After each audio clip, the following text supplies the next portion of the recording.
Time for the main event!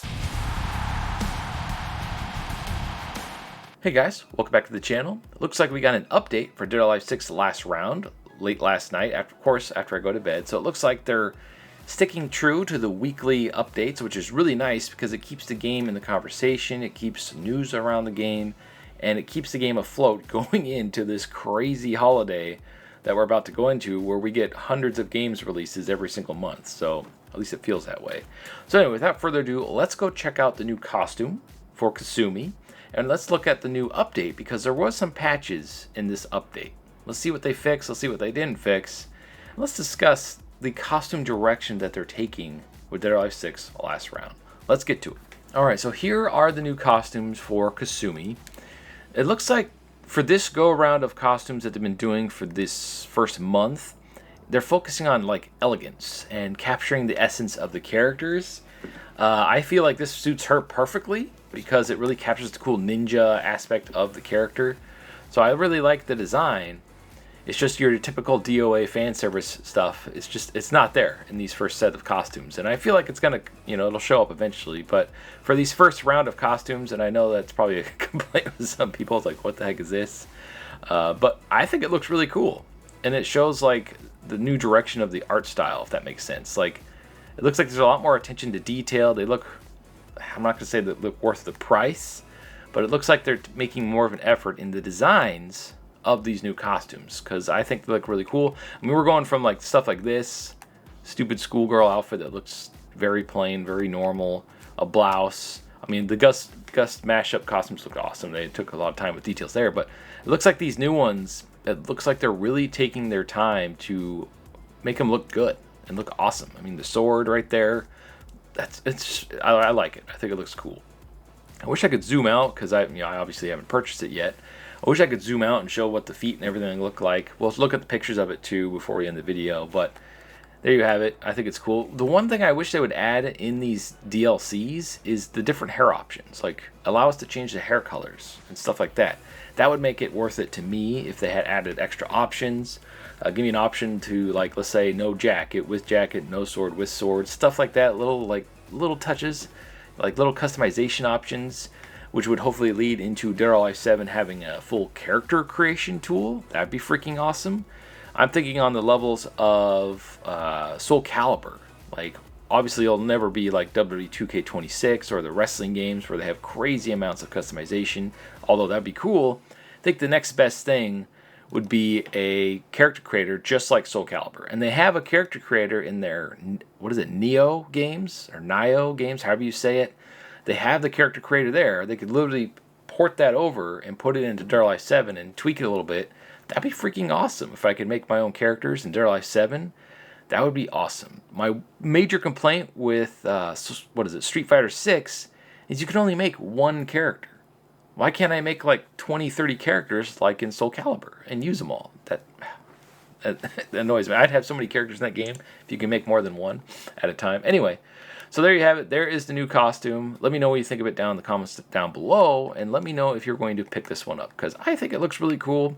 It's just it's not going in the direction that most fans probably were expecting, more fan servicey, but I'm sure those costumes will come eventually. So there's that. Let's go on to the patch notes and see what they fixed or didn't fix. Alright, so here are the patch notes that went up last night. It says version 1.02. It says graphics fixed issues related to the appearance of Marie Rose's Altair Ryza mashup costume across all platforms. I didn't know there was an issue with that. Online, it says fixed a bug that allowed unauthorized players to access private lobbies. Oh, that's weird. That's been fixed on PlayStation. It looks like it's being fixed on the Xbox currently and will be addressed with the next update. And then on Steam, it was not an issue on the Steam version. Okay. On to graphics. On Steam, it says fixed a bug that prevented the stage models from displaying correctly on the lower level of Miyabe. So it looks like there was an issue with one of the levels. Stage models, like within the level. Okay, I didn't know that was a thing. Costume, which we just looked at. We'll look at the images here in a second. Added Kasumi Combat Ready Ninja 4 costumes. And this is one thing I mentioned in the last video. If they make every single costume going forward to really capture the individual character's like theme and everything, like they did with Kasumi and Marie Rose. They've captured those characters' essence like perfectly. Then I'm all for these new costumes because they'll look awesome. They took the time to really capture Kasumi's ninja persona, if that makes sense. Like if you're a wrestling fan, you know what I'm talking about, and that it really captured her. She looks awesome. I think it looks really cool. If they could do that with all of them, like I can't wait to see what Tina's is. I hope it's not just another stupid cowgirl thing because that would annoy me. Actually, make a really cool wrestling outfit persona thing for her, and I'd be happy. I'd probably buy that day one. Anyway. Then additional miscellaneous bug fixes across all platforms. Okay, so we're going to take a look at the roadmap once again. So it looks like they're being consistent. We got Marie Rose last Thursday. We got Kasumi today on a Thursday. So next week will be Nico on Thursday. At least it should be. And then the following week on a Thursday should be Tamaki.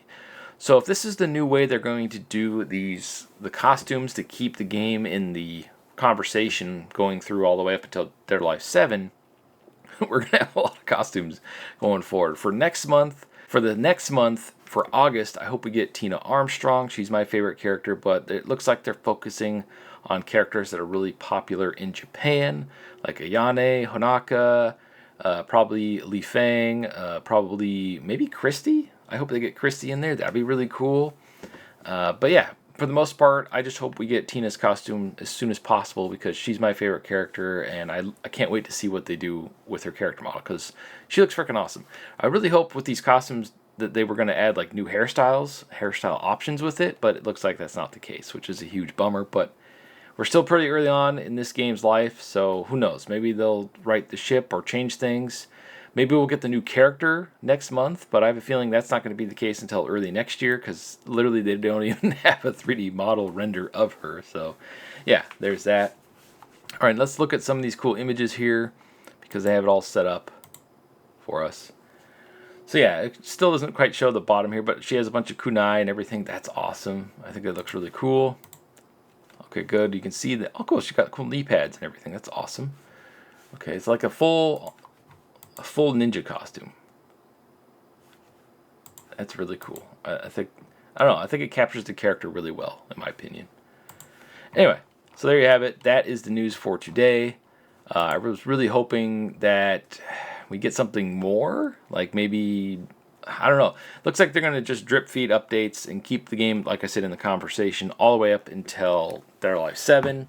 Hopefully these costumes are selling really well because with those prices, I don't think they are. And I have a strong feeling that however these sell is what's going to be the budget for Dead or Alive 7 going forward. So anyway, sound off comments below. Are you picking up Kasumi's new costume? I might buy the blue one because I really like the blue one. But other than that, I'll probably pass or wait for a sale. And which character do you hope to see first next month if they continue this weekly outfit release schedule? Because I kind of like it. It gives me something to talk about each week on the channel. Anyway, thank you for watching. Sound off comments below. And as always, stay frosty.